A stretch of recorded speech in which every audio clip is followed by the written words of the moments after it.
So it's 7 a.m.-ish. Back out here trying to get the stove started. So I really wanted to try to make that cowboy coffee. So let's see. Hopefully this takes off now. Quit on me a couple times.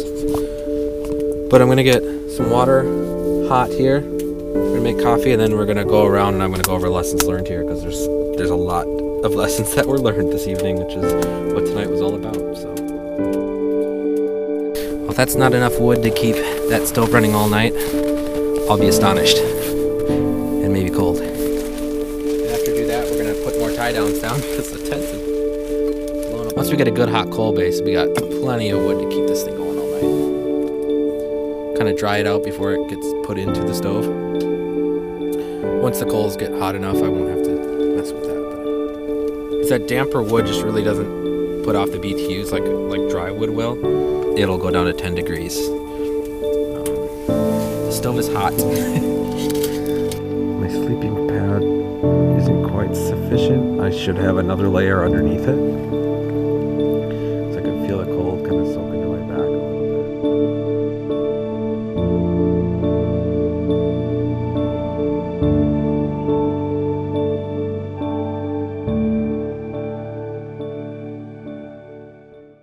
So the stove's rolling away.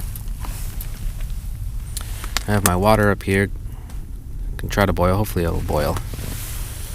So let's go ahead and go over the lessons learned here. Let's start with the sleep system.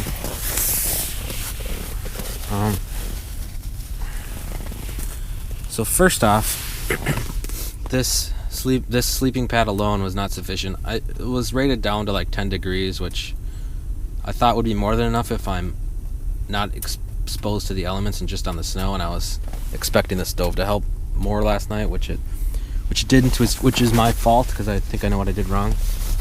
Another thing that happened is I ripped my sleeping bag. I was sitting on the draft collar by accident when I tried to pull the covers around me and just ripped it. So I'm gonna have to get some thread out and fix that. So it's another reason I didn't want to continue to stay out here, because I didn't want to lose more down out of this than I had to. That wasn't the major factor, though. The major factor was I was cold. So what I need to do next time is get another, like a Nemo switchback, like foldable foam thing to put underneath this sleeping pad and just layer up my sleeping bags. I think 2 layers would be sufficient. My sleeping bag was keeping me plenty warm because I also had a 20-degree liner, but it was mostly the cold seeping in through the bottom. I could feel my back getting cold, and I'd roll to my side, and then eventually my side would get cold. So also I definitely I want to get a nice face mask to sleep in. So also with my sleep system, they make a 2-person inner tent for this. That gives you a floor and everything, and basically half is floorless and half is a tent with a nice bathtub floor in it. I woke up once and looked down at my feet, and they were poking out from underneath the tent because I had sliding all over the place. So I think I'm going to do that, and that would allow me to be more comfortable. I won't have to worry about off my pad or whatever, because I'm right on the snow. So if I go off the pad, my sleeping bag's laying right on the snow. So the 2-person inner tent is definitely coming. I need to get that. That'll make it a lot more comfortable. So wood, I definitely didn't prep my wood properly, I'm finding.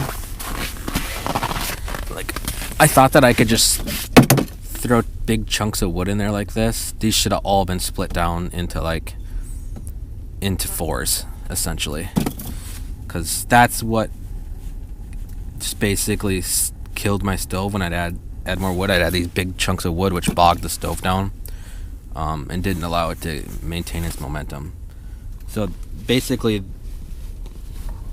the main reason I had to bail was due to improper wood prep, essentially. Because if I could have kept the stove rolling and keep the heat going, rather than load up wood, it rises up a little bit, and then it drops off when I have to add more wood. So that's an important lesson learned.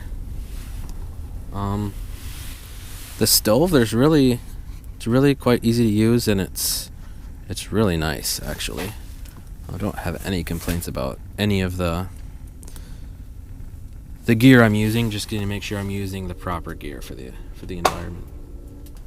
That's basically it for this trip. I'm not going to let the setbacks that happened on this test run discourage me. I'm going to take my lessons learned and we're going to apply them and try this again in the near future, and probably on a warmer night. Last night was also pretty dang cold, so I think that was a kind of a brutal night to do a first time in the hot tent. So remember, before you hike until the signal's weak, do your test runs in the backyard. We'll catch you later.